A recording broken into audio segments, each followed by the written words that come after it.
C'est un plaisir pour moi de venir visiter cette assemblée. Je pense qu'il y a déjà un bon nombre de mois et d'années, on n'a pas mis pied pour des raisons que j'aimais beaucoup les gens des Antilles, plus que vous, c'est ça? Non, tout simplement que je n'ai pas eu l'opportunité de venir ici à MCSF, parce qu'il faut bien savoir qu'il y a des programmes, et quand le temps vient, l'apôtre a bien voulu nous faire revenir. C'est la saison de Dieu. Dis à quelqu'un, c'est la saison de Dieu. Et je bénis Dieu, apôtre Anissé. Apôtre Anissé, c'est un fils, mais encore, je pourrais dire un petit-fils. Parce que celui avec qui il était, ce n'était pas moi. Moi, j'étais avec celui avec qui il a travaillé en Afrique. C'est l'évangéliste et prophète Patrick Armando Ferreira, qui est le grand frère du pasteur Rodriguez. Et c'est moi qui l'ai formé. Et quand je suis venu en France, eh ben, j'ai été recommandé par quelqu'un qui est aussi de mon pays, qui m'a dit, je connais une église, il faut que tu visites. Et c'est là que j'ai découvert, dans les premiers pas, quand il était pasteur dans les assemblées de Dieu, et par la suite, quand il a démarré l'église, on était là pour accompagner, arroser. C'est comme ça que depuis quelques années, on travaille ensemble. Et j'aime beaucoup parce qu'il a une vision apostolique. Et comme je suis apôtre, eh ben, nous sommes connectés. Amen. Et ce matin, j'aimerais vous amener dans une épître de Paul aux Corinthiens, pour introduire ce que nous allons certainement voir dans les jours à venir, à partir de la semaine prochaine. Et le titre de mon message, c'est l'homme spirituel, un homme de foi. Ou la femme spirituelle, une femme de foi. Dis à quelqu'un, l'homme spirituel, un homme de foi. Et je dirais, le genre de personne que tu es détermine le genre de foi que tu as. Le genre de personne que tu es va définir le genre de foi que tu vas développer dans ta vie. Et nous allons voir ce matin 3 sortes d'hommes qui peuvent exister sur toute la planète. Même dans l'église, on peut les trouver. Et tout à l'heure, on va y revenir, mais j'aimerais lire avec vous le texte de ce jour dans 1 Corinthiens chapitre 3. Dites avec moi 1 Corinthiens chapitre 3. Voilà, on est ensemble. Alléluia. 1 Corinthiens chapitre 3, verset 1er. Le genre de personne que tu es définit ou détermine le genre de foi que tu as. Pour moi, frère, ce n'est pas comme à des hommes spirituels que j'ai pu vous parler, mais comme à des hommes charnels, comme à des enfants en Christ. Je vous ai donné du lait, non de la nourriture solide, car vous ne pouviez pas la supporter, et vous ne le pouvez pas même à présent, parce que vous êtes encore charnel. En effet, puisqu'il y a parmi vous de la jalousie, des disputes, n'êtes-vous pas charnel? Et ne marchez-vous pas selon l'homme? Quand l'un dit, moi, je suis de Paul, un autre, moi, d'Apollos, n'êtes-vous pas des hommes? Qu'est-ce donc qu'Apollos? Qu'est-ce donc Paul? Des serviteurs par le moyen desquels vous avez cru, selon que le Seigneur l'a donné à chacun. J'ai planté, Apollos a arrosé, mais Dieu a fait croître. En sorte que ce n'est pas celui qui plante qui est quelque chose, ni celui qui arrose, mais Dieu qui fait croître. Celui qui plante et celui qui arrose sont égaux. Et chacun recevra sa propre récompense selon son propre travail. Car nous sommes ouvriers avec Dieu, et vous êtes le champ de Dieu, l'édifice de Dieu. Selon la grâce de Dieu qui m'a été donnée, j'ai posé le fondement comme un sage architecte. Dites avec moi, j'ai posé le fondement. Comme un sage architecte. L'apôtre Anissé a posé le fondement de cette église comme un sage architecte. C'est un architecte. Mais il y en a d'autres qui vont travailler dessus, nous allons voir. Et un autre bâtit dessus, mais que chacun, dites-moi, mais que chacun prenne garde à la manière dont il bâtit dessus. Car personne ne peut poser un autre fondement que celui qui a été posé, savoir Jésus-Christ. Or, si quelqu'un bâtit sur ce fondement avec de l'or, de l'argent, des pierres précieuses, du bois, du foin, du chaume, l'œuvre de chacun sera manifestée, car le jour la fera connaître, parce qu'elle se révélera dans le feu. Et le feu éprouvera ce qu'est l'œuvre de chacun. Si l'œuvre bâtie par quelqu'un sur le fondement subsiste, il recevra une récompense. Si l'œuvre de quelqu'un est consumée, il perdra sa récompense. Pour lui, il sera sauvé, mais comme au travers du feu. Levons-nous pour la prière. Tu vas mettre ta main gauche sur ton cœur, lever ta main droite comme point de contact que le Saint-Esprit va toucher pour la parole que tu vas maintenant entendre. Tu veux quelque chose de nouveau. Tu veux monter à une autre dimension. Tu veux passer à une autre étape. Tu veux changer de vitesse. Commence à prier dans cette direction. Élève ta voix maintenant. Je veux entendre la voix des saints, du peuple de Dieu s'élever pour soi-même. Tu pries pour toi-même. Tu pries parce que quelque chose a été préparé, déposé dans la bouche du serviteur de Dieu, que Dieu a appointé pour cet instant, pour cette saison. C'est une saison de miracles, c'est une saison de foi, c'est une saison de dimension nouvelle.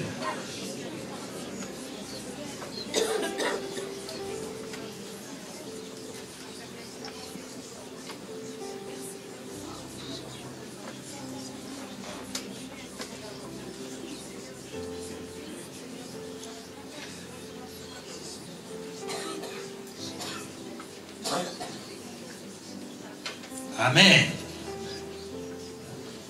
Dites avec moi, Seigneur, ouvre mon cœur, mon entendement, renouvelle-le maintenant. Par ton Saint-Esprit, je veux saisir cette parole et être un homme spirituel, une femme spirituelle, mais surtout un homme, une femme de foi.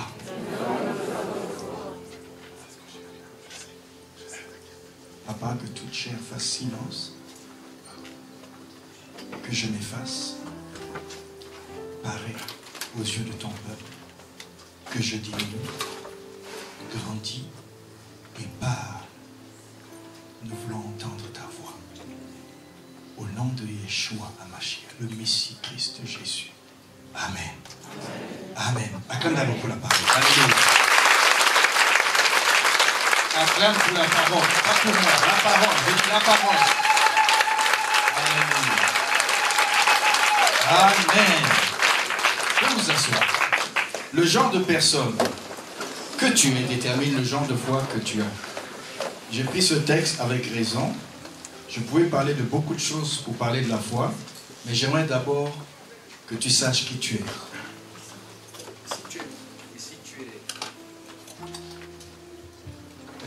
Si tu es mal positionné dans la foi, j'aimerais que tu te positionnes après ce message. Que tu saches qui tu es. Nous sommes des êtres spirituels, avant tout dans un corps. Et si tu ne le sais pas, c'est autre chose qui risque de guider ta vie. Et ce message de la foi, toute cette semaine ou la semaine prochaine, sera vain. Parce que pour moi, ce sont des gens remplis du Saint-Esprit, guidés par l'Esprit, des gens que j'appelle hommes et femmes spirituels, qui peuvent développer une foi constante. Une foi réelle, vivante. Sinon, tu seras toujours en train de marcher, clopant, clopant. Ta foi va aller en haut, parce qu'un jour tu vas être spirituel, ta foi va descendre, parce que tu vas être charnel. Mais il faut que tu sois stable. Dis à quelqu'un, tu dois être stable, mon frère, ma soeur. Soyons stables. Je vous parle dans ce texte d'une église. Mais si je ne situe pas l'église dans son contexte, dans son temps, vous n'allez pas comprendre pourquoi Paul écrit aux Corinthiens. C'est une église très stratégique, c'est une ville, Corinthe, très stratégique. Plus de 700 000 habitants. Et dans cette ville, 400 000 esclaves y habitaient. Ça fait beaucoup, hein? 300 000 citoyens libres, 400 000 esclaves. J'étais à Ottawa prêcher juste avant de venir, une ville qui fait 900 000. Bon, c'est pas beaucoup par rapport à Paris et les régions, mais déjà, 2000 ans en arrière, il y a une ville qui s'appelle Corinthe, qui avait déjà une population de 700 000 habitants. C'est incroyable. Et l'église de Corinthe fut fondée par l'apôtre Paul, nous allons le voir dans Acte 18, il est resté là pendant 2 années pour essayer de fortifier l'église. Et en même temps, il ne voulait pas bénéficier des services de cette église parce que, comme apôtre, il pouvait recevoir quelque chose. Mais il a préféré, pour une fois, travailler de ses mains parce qu'un apôtre, et surtout un pharisien qu'il était en même temps, ils avaient un métier. Et lui, il était faiseur de tentes. Donc il a trouvé dans cette ville, pas par hasard, par une direction de Dieu, dans une grande ville comme ça, il trouve Priscille et Aquila, qui ont le même métier.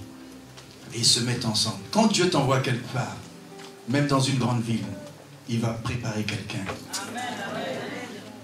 Et là, Paul est mis au courant des difficultés à l'intérieur de cette église qui était en train de naître. Corinthe, cette ville est très, très stratégique.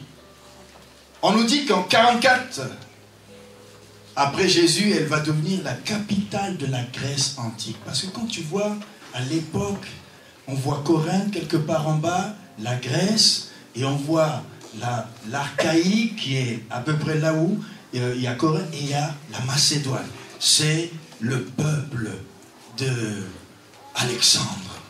Ce sont les grands guerriers d'autrefois, des stratèges. Et c'est dans cette culture grecque que Paul, qui est à la fois grec, romain, juif, un homme prêt à tout terrain. Dis à quelqu'un, un homme prêt à tout terrain. Avec les juifs, il est avec les juifs. Avec les grecs, il connaît la culture. Avec le monde latin, romain, il connaît. Il avait 3 nationalités. Dites avec moi 3 nationalités. Ah ben pour être vraiment un stratège, il a été et il a su évangéliser. Et ce que j'aime chez Paul, c'est qu'il apprenait à connaître le milieu dans lequel il évoluait. La ville de Corinthe est devenue donc la capitale de la Grèce antique. Géographiquement, elle est très bien située. À l'est, Asie mineure, à l'ouest, l'Occident, elle est au milieu. Elle a 2 ports. Si vous voyez sur une carte, vous allez dans vos Bibles, vous allez que Corinthe est très bien située au niveau politique, commercial, dans tous les sens.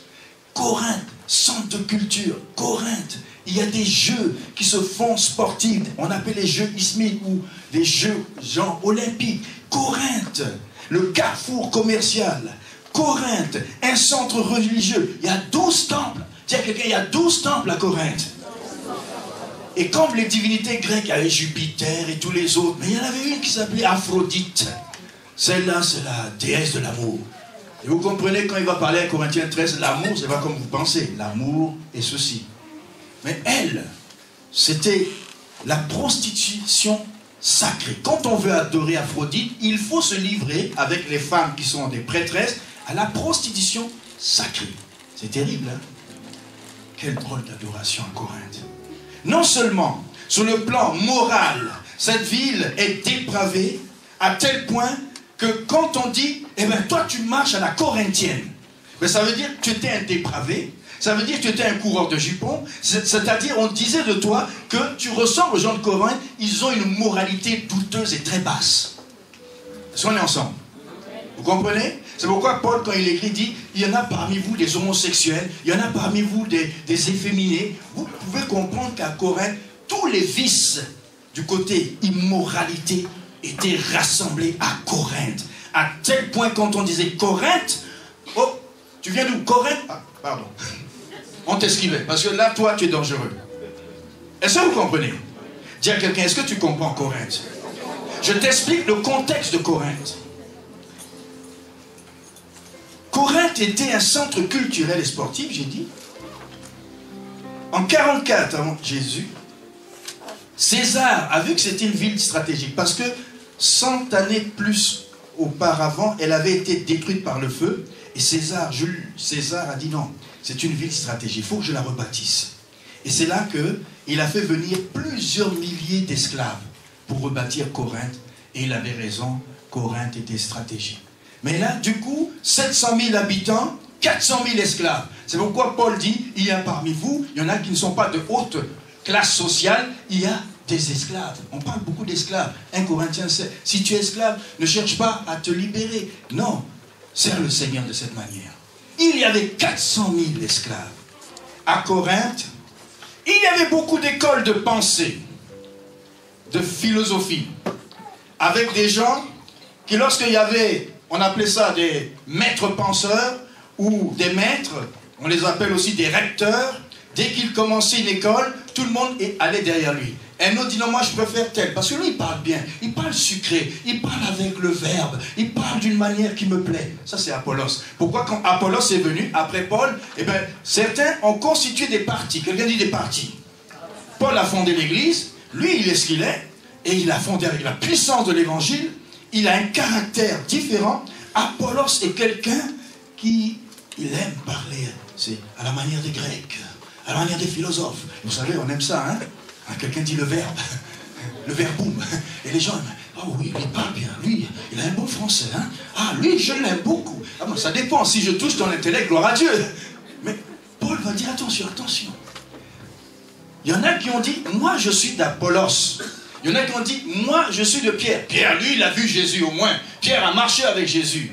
Pierre n'avait pas beaucoup de culture. Il était, soi-disant, analphabète. Son évangile, c'est l'évangile de Marc. Quand il écrit, il choisit quelqu'un qui est un scribe. Et c'est Marc, son fils dans la foi, qui est devenu l'évangéliste Marc, qui écrit son livre. Parce que lui, il n'avait pas beaucoup. Donc, il y en a qui sont comme Paul, qui ont beaucoup d'érudition. Il y en a qui sont comme Apollos, qui ont beaucoup de parler. Il y en a qui sont comme Pierre, il a la puissance. Vous, Pierre, lui, juste son ombre guérit les malades. Est-ce que toi-même, ton ombre a déjà guéri un malade? Paul, il était quelqu'un d'aussi formidable. Lui, on le touche. Hein, sur la peau, et on touche un démoniaque, les démons sortent. Est-ce que ton mouchoir a déjà chassé un démon? Dis à quelqu'un. J'ai vu des choses. Mais Paul était particulier. Dis avec moi, Paul est particulier. Pierre est particulier. Et Apollos aussi. Mais ce qui se passe, c'est que certains disent non, nous on n'est ni de Pierre, ni de Paul, ni d'Apollos, on est du parti de Christ. Pourquoi ils avaient cette mentalité? Parce que dans le milieu des Corinthiens, quand quelqu'un était un maître penseur, il pensait que ses apôtres étaient des maîtres penseurs. Non. Paul va leur dire, qui sont ces gens? Ce sont des ouvriers de Dieu et vous êtes le champ de Dieu. Ils n'avaient pas compris. Si nous n'avons pas la mentalité du royaume, j'aime bien en anglais, on dit kingdom mentality. Hein? Dites avec moi, mentalité du royaume. On va commencer à fonctionner à la manière du monde. Quand on voit un homme se tenir là, on dit, il a oublié la virgule. Comment il a vu la virgule, je ne sais pas. La syntaxe n'était pas parfaite. Et puis, tu dois tourner tes phrases un peu différemment, mon frère. As-tu fait l'école biblique? Théologique? As-tu un master, un PhD? Ah, je comprends. Ton niveau est très bas. Mais alors, quand il ressuscite le mort, son niveau est comment? Dis à quelqu'un, son niveau est comment? As-tu déjà ressuscité les morts? Moi, j'ai vu ça dans mon ministère. Alors, tu vas dire, ah ouais, mais il parle bien, mais il manque quelque chose. Ça, c'était les Corinthiens. Dis à deux personnes, ça, c'était les Corinthiens. Et j'espère qu'il n'y a pas des Corinthiens ici. Non, non, non, non, non. Surtout pas. Voilà un peu Corinthe. Il y avait la sagesse mondiale. C'est pourquoi quand Paul dit, pour moi frère, lorsque je suis allé chez vous, ce n'est pas avec une supériorité de langage. Si vous comprenez le contexte. On pensait à Apollos, on pensait à tous ces gens, ces maîtres penseurs. Je suis allé, 1 Corinthiens 2, je suis allé vous annoncer le témoignage de Dieu. Alléluia. Car je n'ai eu en pensée de savoir rien d'autre que Jésus-Christ crucifié. Pour les Grecs, quand Paul a parlé pour la première fois à des Grecs, il a parlé de résurrection. Et les gens en grec, c'est le mot anastasie. Et il se dit, il parle d'une déesse, une nouvelle déesse. Parce que pour eux, la résurrection, c'est une femme. Et ils n'ont pas compris Paul quand il a prêché dans Acte 17. Pour lui, il parlait de la résurrection et eux, ils pensaient qu'il parlait de la déesse Anastasie.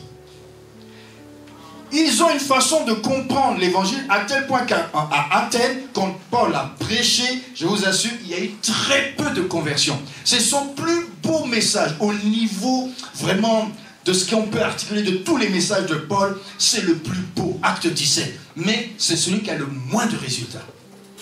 Quand il est arrivé à Corinthe, il a dit, oh, j'ai pas eu de résultats avec les épicuriens, les stoïciens, toute la philosophie grecque, j'ai sorti mon bagage, mais ils n'ont pas cru. Mais maintenant, démonstration de puissance. Et il a commencé à prêcher. Et là, à partir de Corinthe jusqu'à Éphèse, c'est là qu'on a Acte 19, où Paul marchait, on le touche. Là, il s'est dit, je ne me repose plus non seulement sur une sagesse humaine, mais la sagesse de Dieu, avec une démonstration de puissance. Et c'est ce qu'il va dire. Moi-même, j'étais, verset 3, auprès de vous, dans un état de faiblesse, de crainte, de grand tremblement, et ma parole et ma prédication ne reposaient pas sur des discours persuasifs de la sagesse, mais sur une démonstration d'esprit et de... Ah, j'ai pas entendu. Et de... puissance. Oui, parce qu'il nous dit que la parole de Dieu doit se démontrer. Dire à quelqu'un, doit se démontrer. Et même on verra la définition de la foi. La foi est une ferme assurance, mais surtout une démonstration. Quand je dis aux gens, voulez-vous comprendre la foi de l'apôtre Dandon? Regardez-moi vivre avec ma famille, regardez mon épouse, regardez mes enfants, et vous allez comprendre qu'est-ce que la foi. La foi se démontre. Je l'enseigne que lorsque je l'ai démontré. Je l'explique que lorsque j'ai des témoignages. Et là, je soutiens la parole avec une démonstration. Mais on peut parler de midi à 14h. La foi, la foi, la foi. Mais la foi se démontre. Dis à deux personnes, la foi se démontre. Il y a une démonstration d'esprit et de puissance. Vous avez peur de parler? La foi se démontre. Et il y a une démonstration d'esprit et de puissance. Une démonstration d'esprit et de puissance. Voilà comment la foi se manifeste. Pour que quoi? Afin, verset 1 Corinthiens 2,5, que votre foi, dites avec moi, afin que notre foi fût fondée, non sur la sagesse des hommes, mais sur la puissance de Dieu. Acclame la parole. La puissance de Dieu, la foi doit se fonder, non sur la sagesse des hommes. C'est vrai, on peut étudier la parole avec la sagesse, parce que ce livre-là, il passe au crible de tout ce que les autres livres peuvent passer. Mais c'est le livre des livres. C'est le livre des livres.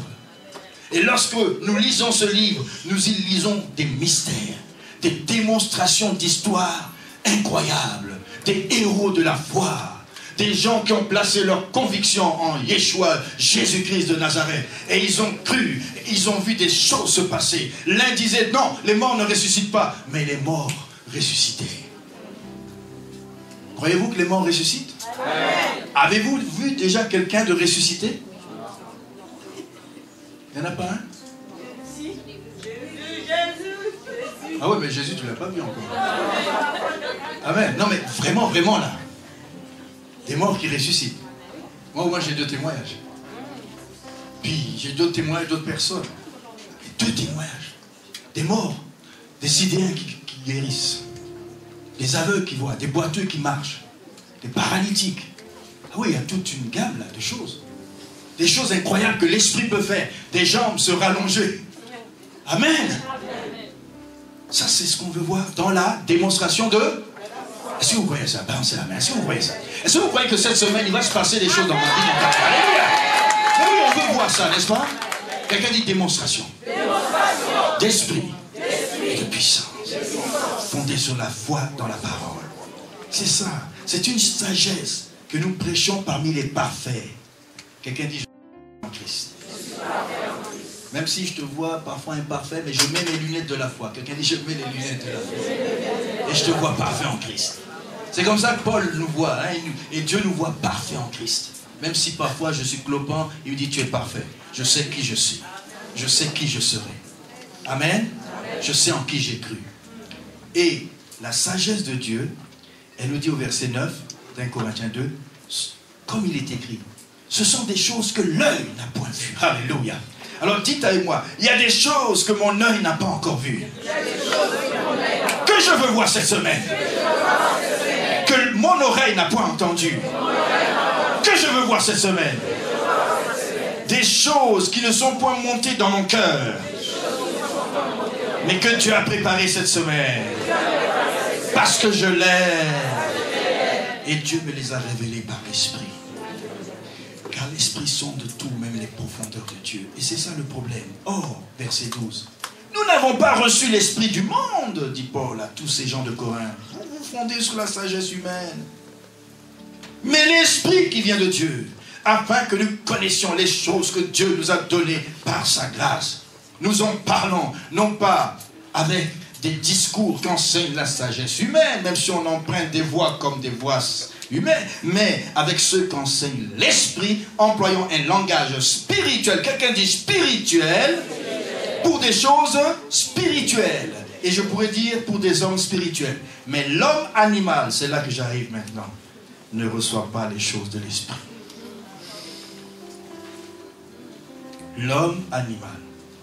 Paul, acte 18. Avant que je continue dans le chapitre 3. Acte 18.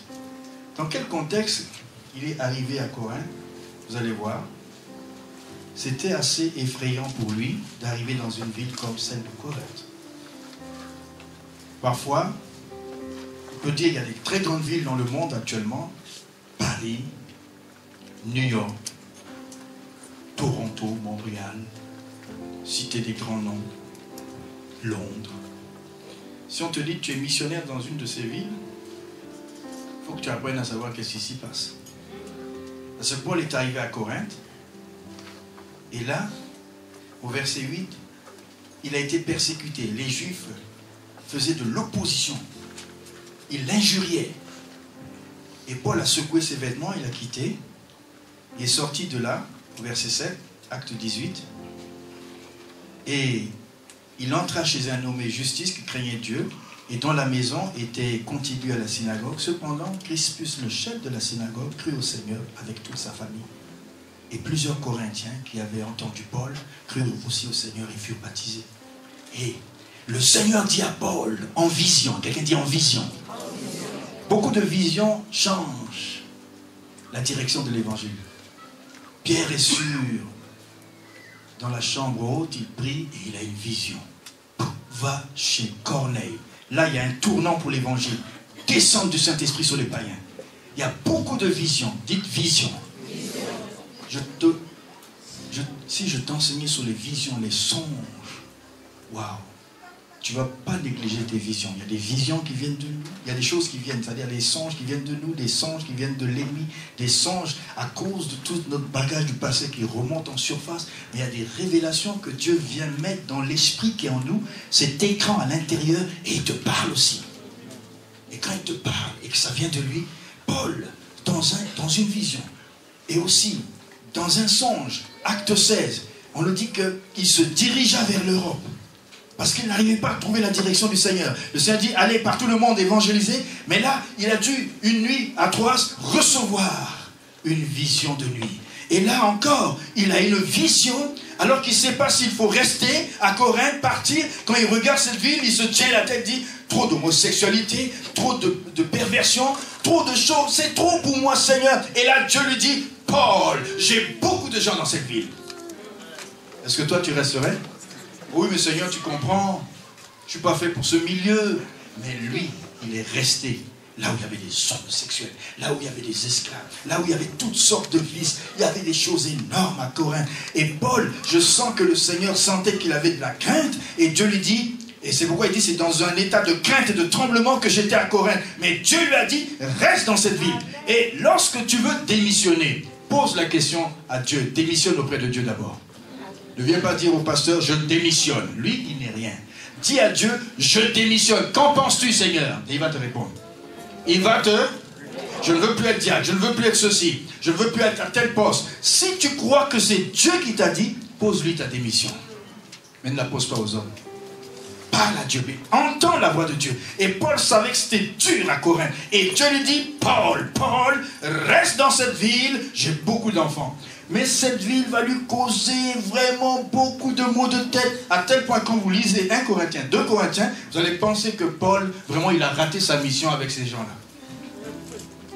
Il y a des moments où les gens de Chloé arrivent et lui disent, Paul, eh ben, on a une dizaine de questions.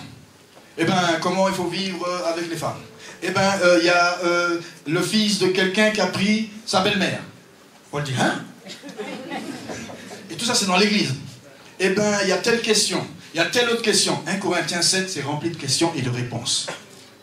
Les offrandes, les collectes, et ceci, la résurrection, c'est comment? Et Paul répond. Et pendant qu'il répond, alors il a fait déjà un voyage et il est retourné entre-temps. Il a envoyé une première lettre qu'on a perdue. C'est normalement 1 Corinthien, mais nous avons 1 Corinthien et 2 Corinthiens qui est normalement 2 Corinthiens et 3 Corinthiens. Mais la première lettre est perdue. Et là, Paul reçoit les gens de Chloé qui disent, oh Paul, il y a une grosse division dans l'église. Ça va mal.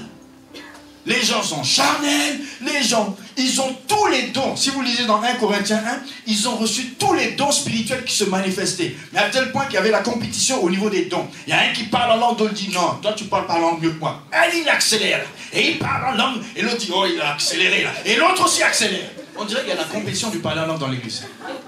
Ça c'est Corinthe, quelqu'un dit ça c'est Corinthe.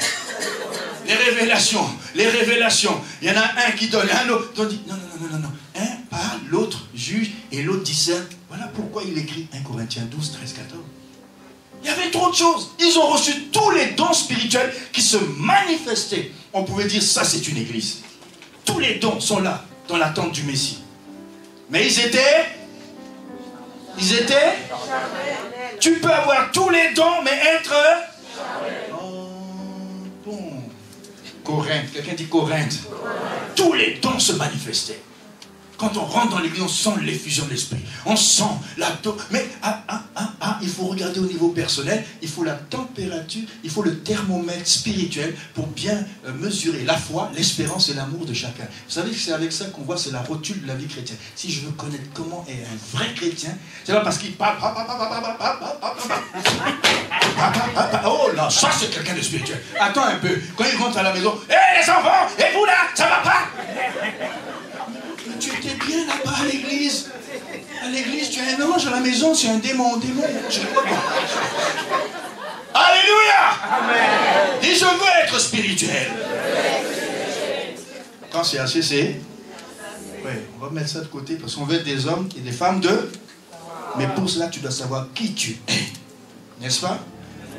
Alors, il y avait de la division, des disputes, et pendant qu'il est en train de régler ça avec 1 Corinthien, les gens de... Ça, c'est... On dit dans... Les gens de Chloé sont venus. Et ensuite, dans 1 Corinthiens 16, il reçoit la visite de... Et Stéphanas, Fortunatus et Archaïcus. 3 hommes. Il dit, ah Paul, non seulement il y a la pagaille, il y a la division, il y a de l'orgueil, il y a tout, mais en plus, plus personne ne veut de toi à Corinthe. Même si tu es leur papa. Alors imaginez des fils qui rejettent un père. Ça vous fait du bien? Quand ton fils ou ta fille te dit, tu n'es plus mon papa, je te renie. Et les gens de Corinthe ont renié Paul. Si on voit Paul dans l'épître aux Corinthes, on pourrait dire qu'il a fait échec et mat. Il y a des fois, on regarde certains ministères, on a l'impression, ah ben si c'est ça, c'est qu'il n'est plus rien. Non. Regarde Job, il était quelqu'un. Parfois, on n'a pas les lunettes du Saint-Esprit. Paul, son ministère apostolique n'était pas défini par 1 Corinthien et 2 Corinthiens. Mais regardez tout ce qu'il a fait des églises dans le monde. C'est comme ça qu'il faut avoir les yeux de l'esprit. Tiens, quelqu'un ait les yeux de l'esprit. Amen. Et maintenant, pour régler ce problème, Paul va leur dire, et c'est la leçon d'aujourd'hui, si vous voulez être des hommes de foi, j'aimerais qu'on projette les 3 sortes d'hommes. Voilà. Et vous allez vous reconnaître quelque part pour essayer de voir si je suis là, je dois sortir pour aller là et je dois sortir pour aller là. Paul dit, quand je suis arrivé à Corinthe, j'aurais aimé voir des gens puisse grandir.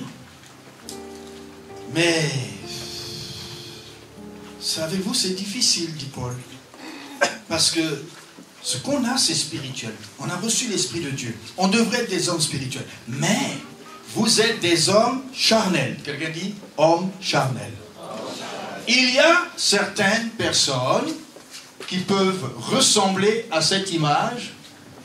On les appelle hommes charnels et je pourrais les appeler chrétiens charnels parce que l'homme charnel, il va être au même niveau que ce que Paul a appelé dans 1 Corinthiens 2, verset 14, avec une petite différence. L'homme animal. L'homme animal, on va aller à l'homme animal, ça c'est le chrétien charnel. Essayez de mettre l'autre. Voilà. Non. Voilà. Ça c'est... Oui, la croix est haute. Qu'est-ce que vous remarquez dans le cercle? Il y a un M, c'est le moi. C'est moi. C'est je. Il y a une chaise, c'est le trône de mon cœur. Le cercle, c'est toute ma vie. Et cela est représenté par mon cœur, là où le lieu d'habitation, le lieu secret. La prière dans le secret, dans le lieu secret, ce n'est pas un endroit, c'est là. On dit ferme ta porte, c'est dans ce lieu secret. C'est ma vie intérieure. Et dans cette vie intérieure, le moi a plein de petites choses, il est sur la chaise. La croix de Jésus est en dehors de sa vie. On appelle ça un homme irrégénéré, sans Jésus, sans Dieu, ni foi, ni loi.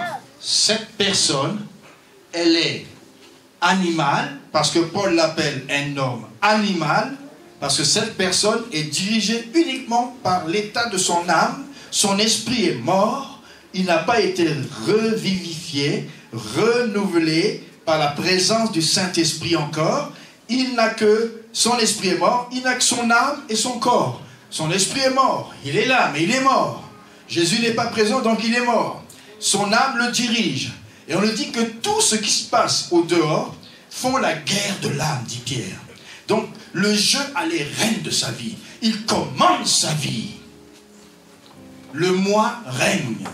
Il demeure seul maître de toutes ses activités. Ce qui ne lui apporte souvent que frustration, discorde. Le Christ n'influence aucunement sa vie.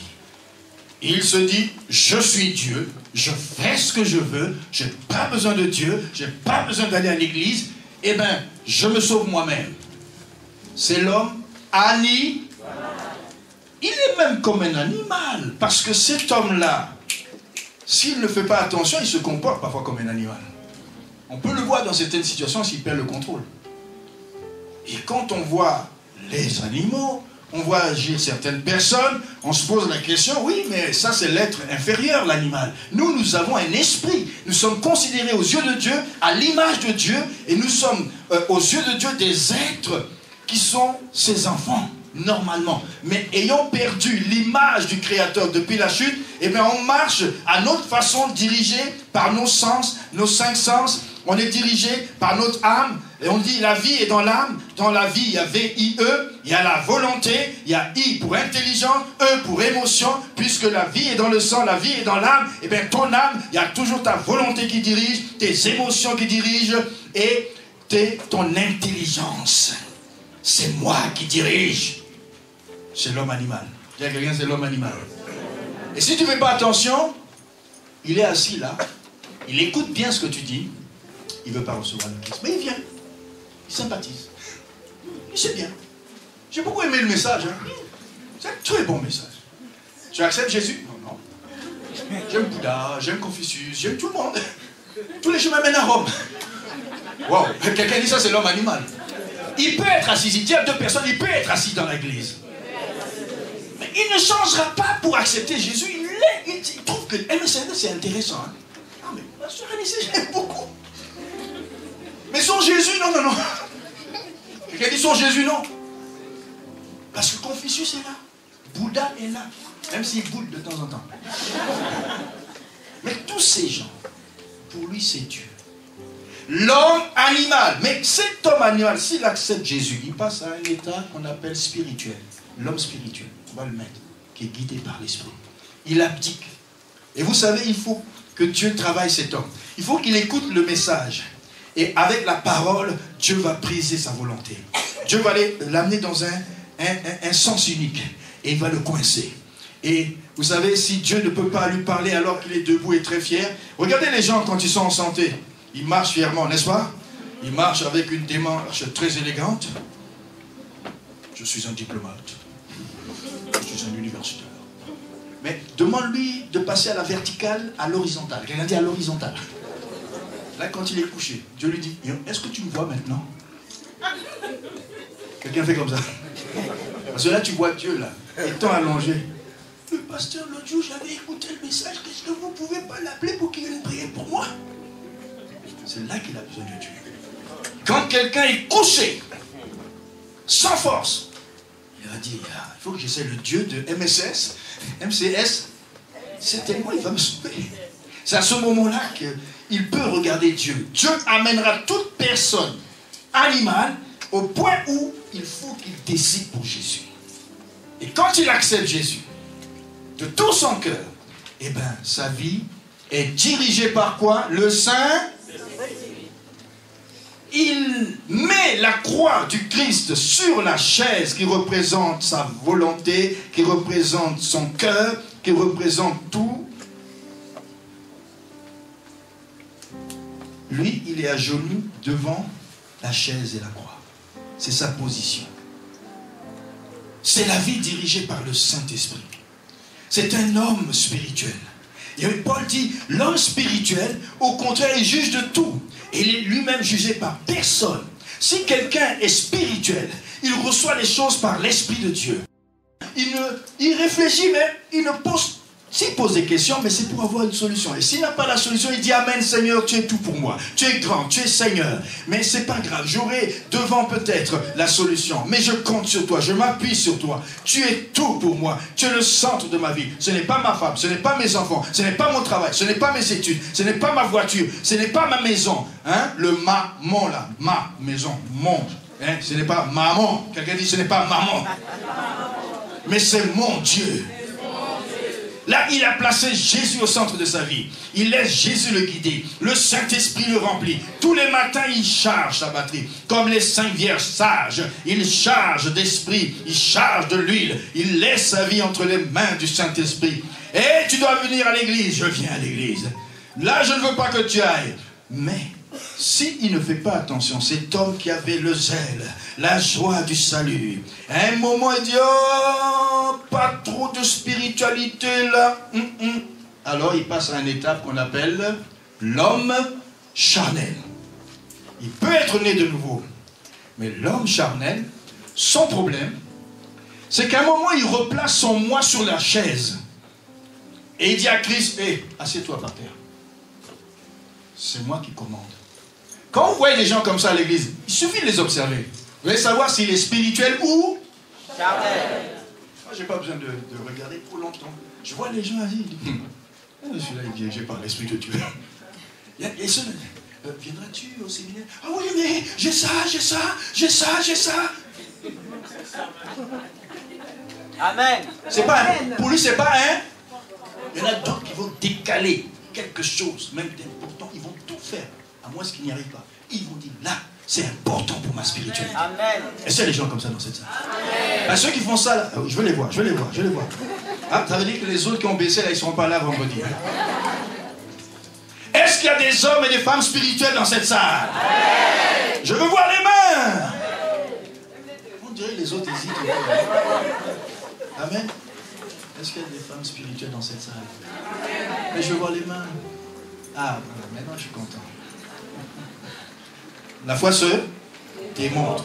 Amen. Et l'homme charnel, son problème c'est quoi? Il ignore son héritage. Qui il est? Oh, je ne sais pas si je vais y arriver. Il a toujours un langage. Vous allez voir que la foi est le langage. La foi se démontre. Nous avons cru, c'est pourquoi nous parlons. Amen. Nous déclarons. Et nous allons voir que la langue est un gouvernail. C'est un gouvernail terrible. Il dirige tout un bateau. Le gouvernail, il dirige un bateau. Si le bateau doit aller là, et que le gouvernail avec le capitaine dit dans cette direction, il va tourner dans l'autre direction. Tu pourras beau forcer le bateau. Même le vent n'aura pas dessus. La langue est un petit membre. Dis à quelqu'un, la langue. Mais elle fait des dégâts, comme un gouvernail. Si je veux aller vers le succès, je dois placer le gouvernail vers la direction du succès. Mais il y a des gens, leur langue, c'est en direction de l'échec et ils veulent le succès. Oh, je veux avoir la foi du miracle. Mais il est en train, dès qu'il sort de la salle, hein, est-ce que tu penses que ça va marcher? On fait comment là? Mais tout ce qu'il a dit là, mais c'était bien, mais pour moi ça veut rien dire. Là, il a mis le gouvernail en direction de l'échec, de la confession négative. Quelqu'un dit déclaration. Cette semaine, c'est déclaration. Vous avez commencé déjà avec les versets, c'est déclaration. Plus tu déclares, plus que ta vie, on le verra, prend une direction, une tournure nouvelle. Dis, oh, pourquoi il faut toujours répéter les mêmes choses? C'est important, c'est la langue. Elle donne la vie, elle donne la mort. Et si le chrétien est charnel, lui, il entend la parole, mais il va déclarer le contraire. Il va dire des choses, il va critiquer, sa langue le détruit. Ce qu'il a planté, il arrache. Amen. Je dis au nom de Jésus, il n'y a personne qui va ressembler à ça après ce message. Je n'ai pas entendu d'amen. Je dis au nom de Jésus, il n'y a personne qui va ressembler à ça. Oui, désobéir à Dieu, manque d'amour envers Dieu, son prochain ne prie pas beaucoup. Pour lui prier, c'est n'éprouve pas le désir de lire la Bible. Il peut se lever. Première chose, il y a mon fils, le dernier fiston, il s'appelle Shekinah, il veut dire gloire de Dieu. Chaque matin, il se lève. Et pour moi, quand je me lève, parfois j'ai le réflexe d'aller faire un petit café. Après, je prends ma Bible. Mais lui, je le vois, il se lève. Et il part, il prend sa Bible, il s'assoit. Je dis, Shekinah, tu veux les œufs comment? Les œufs miroirs? Il dit, moi, je veux comme ça. Mais viens vite, c'est chaud. Il dit, laisse-moi, papa, lire d'abord ma Bible. Et là, j'ai dit à sa maman, il me donne une leçon. Lis la Bible. Le chrétien, il lit la Bible. Quelqu'un fait comme ça. Il les légalise. Pensée impure, jalousie, culpabilité. Et il y a comme les gens de Corinthe. Ah, moi, j'aime bien celui-ci, j'aime bien tel pasteur, j'aime bien tel pasteur. Mais ce sont des serviteurs. Et Paul est en train de les recadrer. Vous savez, l'apôtre a jeté les bases. La fois passée, j'étais venu, il y avait une chaire positionnée différemment. Il y a de la nouveauté. Quelqu'un dit, il y a de la nouveauté.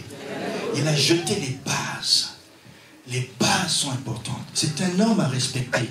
Pour lui, il a bâti l'église avec des bases. Et nous, en tant qu'apôtres, on est venus, on a arrosé avec lui. Mais il était un pionnier de l'heure. N'est-ce pas? On peut acclamer pour ça. Alléluia. Apôtre, on se lève. Voilà. C'est un fils qui travaille fort. Il a jeté les bases. Et j'aimerais vous lui donner tout le respect. Parce que c'est un pionnier. Acclamez Jésus pour lui. Respectez son équipe.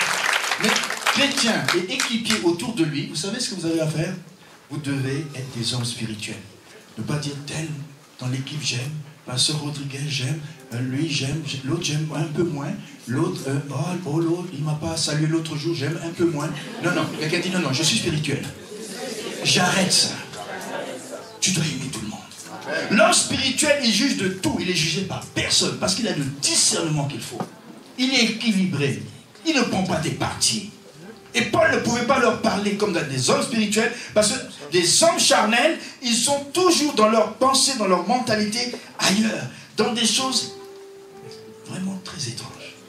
Mais je refuse cela pour cette église au nom de Jésus. Je dis, je refuse cela pour cette église au nom de Jésus. Je ne vois que des hommes et des femmes spirituels.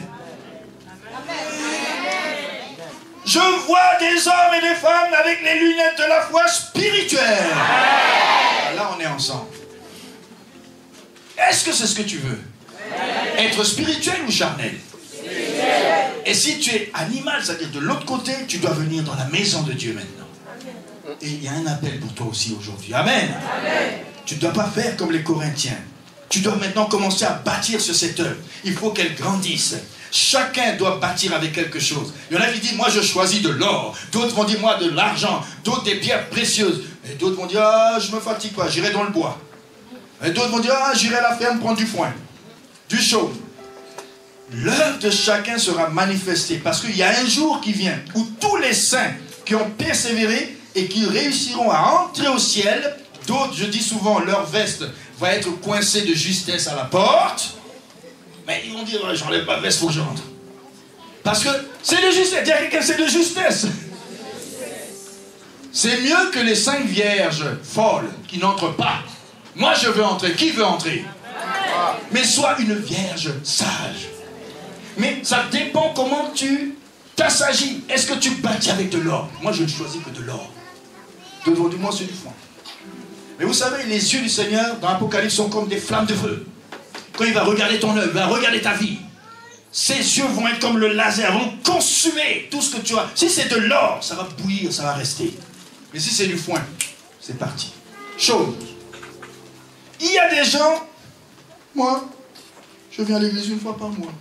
Record Guinness, des absents. Une fois par mois. Je bâtis avec du foin. Ça ne m'intéresse pas beaucoup.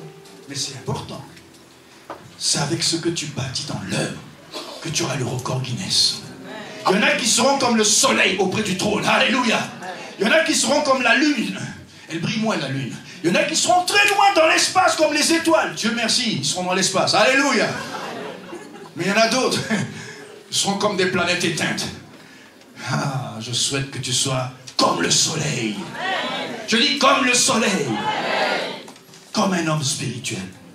Et je prie maintenant pour ceux qui veulent passer de l'homme animal à l'homme spirituel. Si tu n'as pas reçu Jésus, tu vas te lever dans cette salle. Si tu vois que ce message t'interpelle, je ne suis pas un homme spirituel, je ne suis même pas charnel. Et vous savez, l'homme charnel ressemble à l'homme animal. Ce qui est bizarre, c'est que si l'homme charnel ne change pas sa manière d'être, il va finir comme celui qui est dans le monde. Mais je ne souhaite pas ça pour aucun. Deviens un homme spirituel. Sois rempli du Saint-Esprit. Sois guidé par le Saint-Esprit. Si tu es charnel. Mais si tu es un homme animal, tu n'as pas reçu Jésus, alors nous allons fermer les yeux. Tu vas te lever dans la salle. Tu sens que tu as besoin de mettre Jésus sur le trône de ton cœur. La croix doit venir s'asseoir sur la chaîne. Tu vas te lever dans cette salle. Je fais un appel aux 3 sortes d'hommes. S'il y en a qui sont dans la situation de cet homme qui est régénéré. Alors que le groupe de louanges sera là, s'apprête, je m'adresse à celui. Il y en a certainement un dans cette salle. Il y en a certainement une personne qui n'a pas Jésus. Qui n'a jamais laissé le contrôle de sa vie à Jésus. Si tu es là, n'aie pas honte. Ne sors pas de cette salle comme tu es rentré. À moins qu'il n'y a personne de ce genre. Mais il y a 3 sortes d'hommes. Maintenant, je m'adresse aux hommes et femmes qui sentent que, hey, on ne ment à personne. Hein. Tu peux me mentir, mais tu ne mens pas à Dieu qui te regarde. Tu vas dire, moi je suis spirituel. Hein. Ton cœur et ta conscience vont dire le contraire. Fermons les yeux. Fermons les yeux. Fermons les yeux. Si tu sens que tu es un chrétien dirigé par ta chair, c'est plus fort que toi. Hein? Tu n'arrives pas à laisser le Saint-Esprit le contrôle. Tout ce qui a été dit, tu le ressens dans ton cœur. Tu veux être un homme de foi? Tu veux vivre les actions puissantes de Dieu? Tu dois être un homme spirituel. J'ai besoin de prier pour ceux-là qui sentent que leur vie est brinque-ballante, leur vie est clopant-clopant, et qu'ils veulent passer à une autre phase de leur vie dans ce temps de séminaire. Lève-toi, lève-toi, lève-toi, lève-toi. Alléluia. Lève-toi. Tu sens là, dans ton cœur, Dieu te parle, le Saint-Esprit te parle. Ça ne ment pas. Merci pour le courage de cet homme qui sait ce qu'il est. Tu dois savoir qui tu es. Tu dois savoir qui tu es. Tu mets ta main gauche sur ton cœur. Et j'entends d'autres personnes encore. Alléluia. Alléluia. Alléluia. Oui. Il y en a d'autres qui se sont levés. D'autres ont préféré s'avancer parce qu'ils ont mis leur foi en action de cette manière. Toi, tu t'es levé. Tu as mis ta foi en action. Tu mets ta main gauche sur ton cœur. Tu lèves ta main vers ton Papa Céleste. Parce que tu sens que ta situation n'est pas spirituellement guidée par le Saint-Esprit. Les choses spirituelles sont pour les hommes spirituels, pas pour les hommes charnels. La foi, c'est pour les hommes spirituels. Parce que la foi qui arrive dans le cœur d'un homme charnel, demain ou tout à l'heure, en sortant, il va commencer à murmurer, il va commencer à relâcher la parole. Non, ce qu'on aura planté va déraciner. Mais je refuse cela ce matin. Au nom de Jésus. Alléluia. Et tu commences à parler à ton Dieu. Tu dis, papa, papa, papa, me voici. Je ne me cache pas, me voici. Je suis mis à nu, à découvert. Parle-lui, parle-lui de ton cœur. Tu veux, dans cette semaine et en ce dimanche qui commence, passer dans une autre saison, monter à une autre dimension. Parle à ton papa. Parle à ton papa. Dis-lui, Seigneur, me voici. Je ne me cache pas, c'est de ma vie qu'il s'agit, de ma spiritualité. Je ne veux plus être un homme colérique, un homme jaloux, une femme jalouse, une personne guidée par la chair, qui sans cesse est en haut, en bas, en haut, en bas. Je dis c'est assez. Je prends une décision de laisser l'Esprit de Dieu me guider. Oh papa, me voici. Non pas ce que je veux, dis-lui, mais ce que tu veux ce matin. C'est ma vie, il s'agit de ta vie, mon frère, ma soeur. Il s'agit de toi. Il ne s'agit pas de quelqu'un assis à côté, ni ta femme, ni tes enfants. Il s'agit de toi. Et dites avec moi, Seigneur, j'ai dit oui ce matin. Je dis oui ce soir. Je dis oui durant toute la semaine. Et dans les 9 mois qui sont devant nous, je dis oui, Seigneur. Je suis ce que tu dis que je suis. Un homme, une femme de foi et d'Esprit Saint. Au nom de Jésus. Amen, amen, amen, amen, amen.